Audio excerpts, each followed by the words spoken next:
Okay, so today we have the Hives and Die Alright with an exclamation point there. We got the music video too, only 2 minutes 50 seconds. And one thing I forgot about with this album that this song is from, Vinny Vidi Vicious, is the album is less than half an hour and there's 12 songs on it. So again, they were just firing off these songs like nobody's business. So in here again, here's another one, less than 3 minutes. So let's get into it, talk about it after. Here we go.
There it is, the Hives and Die Alright. Like I said, this album is less than a half an hour long, and they're so quick, they're so fiery, they're so relentless, and that's again, that's what's happening here.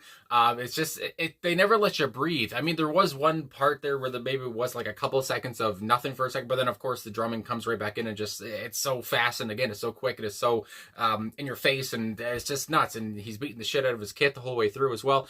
And we'll get to the personnel soon, but of course I remember Howlin' Pelly Almquist here, and his voice. I mean, he's one of the most charismatic, and I haven't listened to a bunch of their songs. I've done more than a few reactions now, I want to say, but from what I've seen him do live as well, because I hate to say I told you so, it's one of my favorite songs I've ever reacted to, and I can't believe I didn't know it before I reacted to it. But anyway, that's the same, that song is from the same album. So again, I just wanted that feel again, and I was going to say though, he's one of the most charismatic frontmen I've ever come across. The way he can control a crowd, again, from watching him live, watching him on like Conan. And I mean, if you're like on a show like that, a talk show, the audience is like what, 2,000 people maybe. It's not like a big arena, but the way that he just yells at them like they are a big arena of people, and how he's just telling them to go crazy, and it's just, I don't know, I just love his style.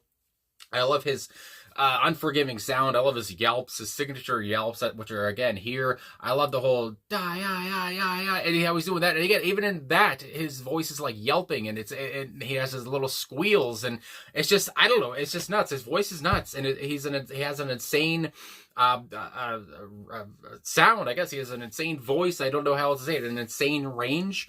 And again, I love in the video there too. And I love how this is from the Hives TV, yeah, on YouTube.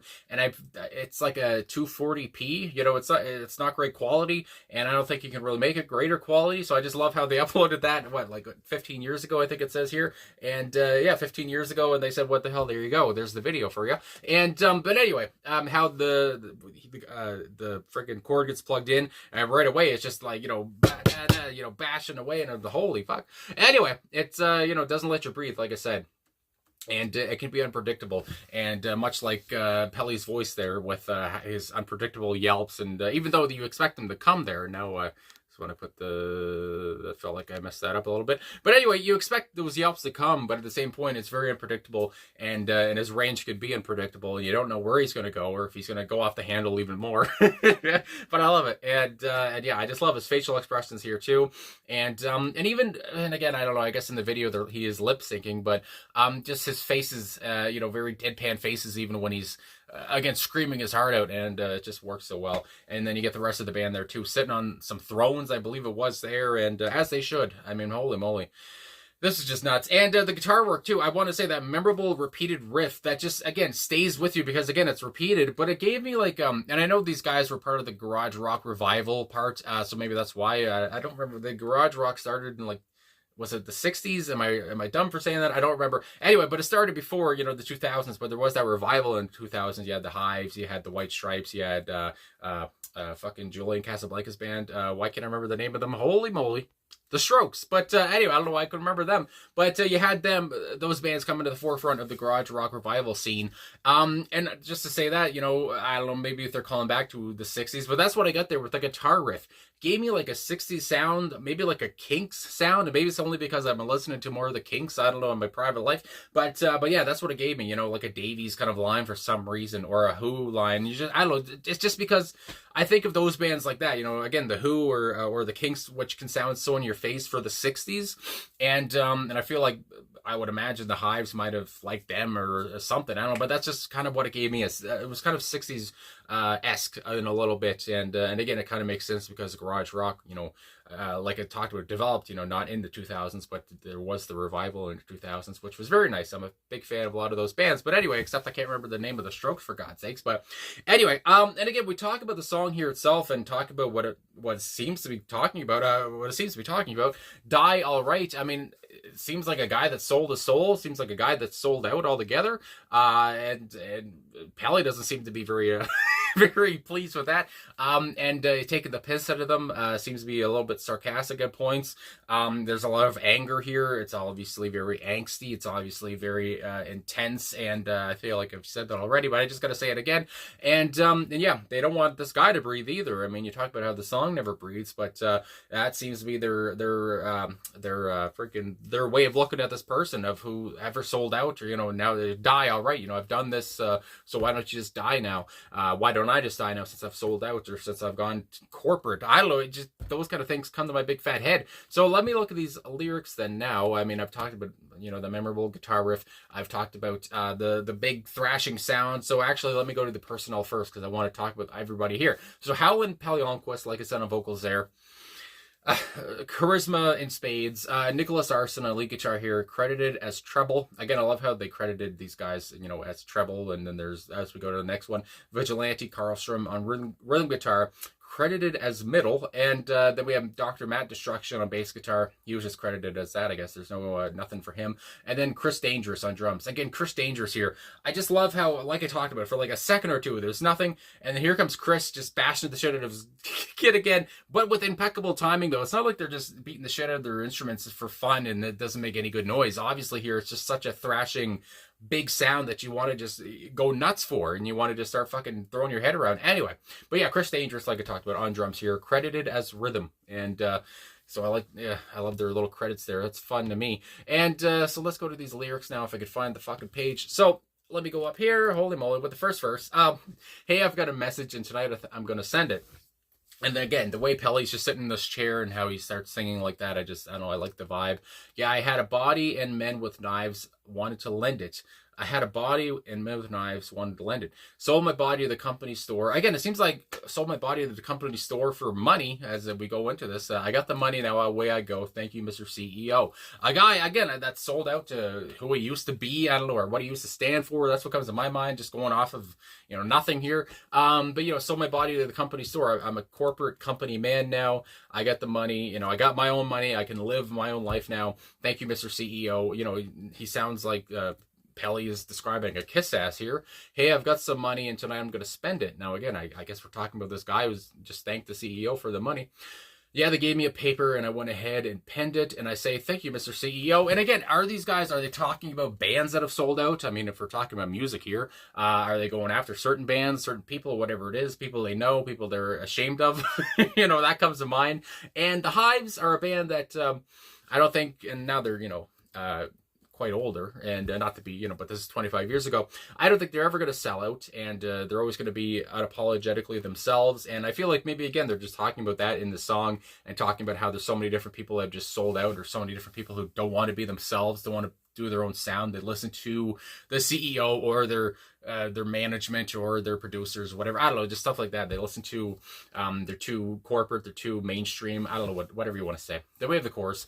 I filled my pockets. Now I might as well die. And again, I felt just because money. I mean, money makes the world go round. Holy moly. And I love how the band here is just so pissed off with this person, who's taking the money, and I made my money, so I might as well die because I've sold out, because I'm not who I really am, or whatever. I'm not myself. I took the money over all that stuff that I used to stand for, or whatever. That comes to mind, because I found the back door out of teenage hell. Filed my account because I might in fact die, but I rely on science. Yeah, to bring me back. All right, I'm gonna die. Heavy morals seem so light, but when it comes to cash, I'm gonna die. All right. Again, it seems like this guy is just the worst kind of guy you can know. I mean, we're talking about heavy morals seem so light. I'm gonna die. I rely on science to bring me back. I found the back door of teenage hell. I found the easy way out. It seems like as well. I did something that a lot of that was easy to do for me. I put pen to paper. I sold myself out here. I have everything I used to be, or whatever the hell. Now I'm this person, so I might as well die because I got the cash. But yeah, I like how that ending line there. But when it comes to cash, I'm gonna die all right. Again, I'm gonna die all right. So it's like almost like I'm gonna die well because I have the money as well when you think about it. Anyway, then we have the third verse. Hey, I lost the money. Seems like I can't comprehend it. So there you go. I lost the money. Well, that's not a good thing to do, but it seems like you could tell that might be coming for this guy from what we've heard so far. Yeah, I got a hole in my head. Gotta mend it. Too messed up to sit and settle down. Too messed up to even mess around. That's why you're smiling, Mr. CEO. Now it seems like maybe the CEO is taking him for a ride. Again, he very gullible. And this is a thing that's happened to many different people. And again, I don't know what situation we're specifically talking about. Maybe I should have searched more up into the song even more. But when you search up a song now, the AI thing comes up right away. And it's just like, oh, fuck off.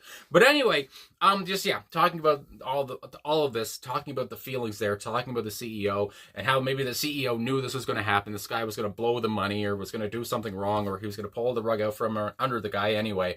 And the second to last part here with the bridge, yeah, why don't you do the same? I got the money, now I can't complain, except the ticks won't go away. Oh no, oh no, oh no, oh no, and the way I feel tonight is going to make me die, all right. Now, again, when he talks about death, I mean, the song you talk about, I'm going to die, all right, but at the end of the song here, especially at the end of the bridge, seems like this guy might die, because with lines like, I got the money, now I can't complain, except the ticks won't go away, that seems a bit, dark. It seems a bit like there's an underlying sense of isolation, of disillusionment, of course, as well, because it seems like this guy that sold his soul. And again, if you talk about the music business, whatever it is, you're today's flavor, but tomorrow you might not be.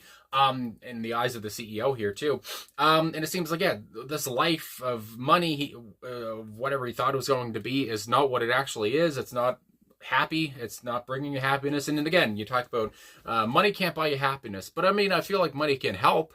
I don't think I've ever seen someone driving a Ferrari with a frown on their face. But at the end of the day here, this guy, the way this guy got the money, perhaps as well, it just was the easy way out. And now it's showing. And it seems like he's, having his own decline here. My God. Anyway, then we get the chorus at the end. I filled my pockets now. I might as well die because I found the back door of teenage hell. And again, everybody, especially with the rising costs, whatever you want to say. My God, money is important, and money. It's nice to have a lot of money. Holy moly! But you want to live well. You want to buy things that you can buy. You don't want to always have to be on a budget. But I mean that's life. And how again, I got the back door of teenage hell. I took the easy way out. And again, it seems like Pelly's just so pissed off with this guy for doing that. And the whole band is, and like I've already talked with the rest of the chorus, follow my account because I might in fact die. But I rely on science to bring me back because I'm rich and I can do that. I'm gonna die. Heavy morals seem so light, but when it comes to cash, I'm gonna die. All right. Anyway, my God, like I talked about though, in your face, intense, quick as hell, fiery, ferocious. The yelping was there. Pelly's signature voice is just always gets me, and it just always makes me smile. And the rest of the band were just crazy too on their instruments with impeccable timing and just bashful thrashing sounds. And so I really appreciated everything. Holy moly. So yeah, and I love the message too. I mean, from what I've got from it, I don't know if it's as simple as that or if it's even deeper, but I feel like again at the end of the day I kind of understood a little bit of what we're talking about here. And I feel like selling your soul to the company or whatever that company may be, selling your soul and not being yourself at the end of the day. You gotta be original. Holy moly. So anyway, I guess that's all I'm going to say. So thanks for watching. Thanks for liking, subscribing, commenting, all the support.